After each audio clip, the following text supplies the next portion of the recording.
huli natin po ngayon. Manghuli po ngayon, April 7, linggo po. Ito po yung sibaling, karpa, roho, mga kamag-anak po yan.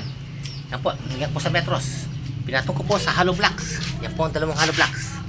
Yan po, anong hollow blocks po yan. Isang hollow blocks. Ayun pa po, hollow blocks pa po.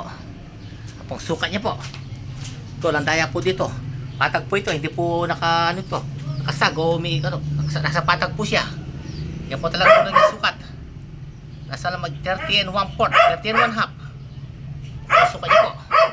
Sukatin din po natin sa lapad po. Sa lapad.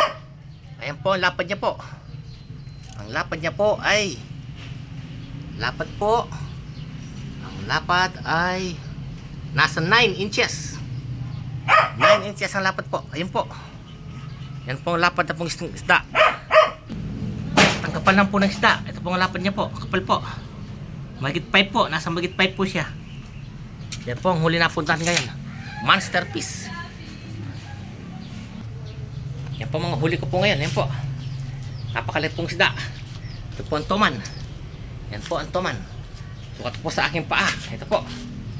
Yan. Lipo ng pa ako ng liit po. Yan po ang pusa. Tumakbo po ang pusa. Nang liit po siya.